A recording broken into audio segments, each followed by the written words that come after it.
Hello बच्चा पाटिल, कैसे हो? स्टोरी टाइम कहानी जो जीना सिखाए में आप सबका स्वागत है। तो आज की कहानी है हमारी ब्रूस और मकड़ी।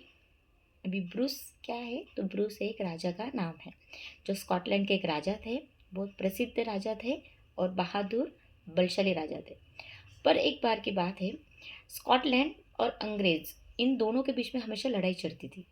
तो एक बार अंग्रेज के ने स्कॉटलैंड के ऊपर जीत हासिल कर ली और स्कॉटलैंड को जीत लिया।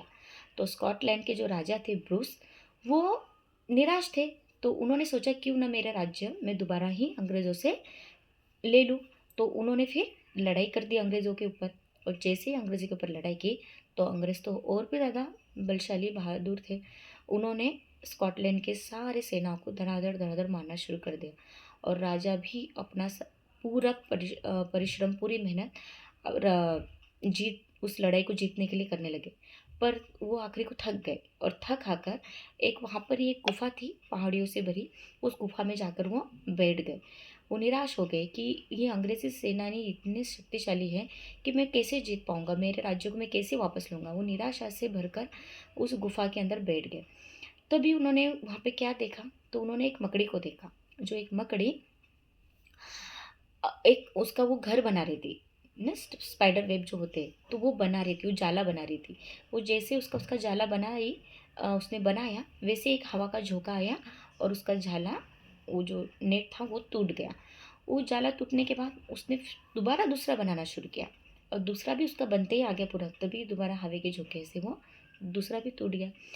तो राजा देखा कि ये मकड़ी इतनी छोटी सी, इतनी बारीक, कितने बार कोशिश कर रही है। एक बार हो गया, दो बार हो गया, फिर भी ये बना रही है। ऐसा उसने मकड़ी ने 7 बार किया। 7 बार हवा के झोंके ने उसका जाला, उसका नेट, उसका वो घर तोड़ दिया। पर मकड़ी ने हार नहीं मानी, वो बनाते रही वो उसका जाला। आखिरकार उसने बना ही लिया। तो राजा ये चीज़ देख रहा था, बड़े निस्तब्ध भाव से। उसको मकड़ी के लिए दया, करुणा, सहनशीलता भी फील हो रही थी, क्योंकि राजा भी अभी उस जगह मकड़ी की तरह ही महसूस कर रहा था, है ना।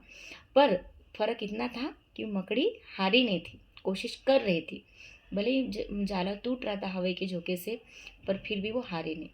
पर इस बार राजा को ये बात समझ में आई कि नहीं, ये तो मकड़ी होकर भी इतनी कोशिश कर रही है और अपना जो दृढ़ संकल्प से उसने जो अपना नेट जाला बनाया उसमें वो सफल रही। तो मैं तो राजा हूँ, मैं तो बहादुर भी हूँ, फिर मैं कैसे निराश हो सकता हूँ, मैं कैसे हिम्मत हार सकता हूँ।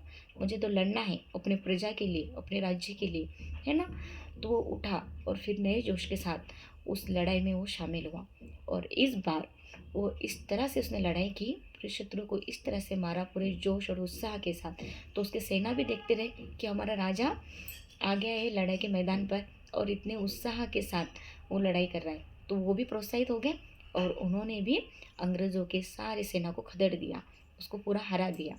और इस तरह उस स्कॉटलैंड के राजा ब्रूस ने वो अंग्रेज़ों के खिलाफ जो लड़ाई लड़ी थी वो जीत ली और अपना राज्य वापस पा लिया। तो इसे क्या कहते हैं? इसे कहते हैं आशा। कि अगर जीवन में हमारी आशा है, होप है, इच्छा है, दृढ़ शक्ति है और कोई भी चीज़ करने का दृढ़ संकल्प है, तो वो ज़रूर ही सफल होता है, फलीभूत होता है। वो हम उसको हमारी मेहनत से, कठिन परिश्रम से उसको सफल कर सकते हैं। और उसके लिए हमें क्या चाहिए? उस चीज़ के लिए पूरी तरह फुल डेडिकेशन चाहिए, है ना। इतना डिटर्मिनेशन चाहिए, ऐसे ही दृढ़ संकल्प चाहिए। अगर वो रहा तो सफलता निश्चित है, उसकी तो अपेक्षा की तो कोई बात ही नहीं। तो भले आप जीवन में कितने भी बार हारो, कितने भी बार आपको निराशा का सामना करना पड़े, पर दोबारा उठो।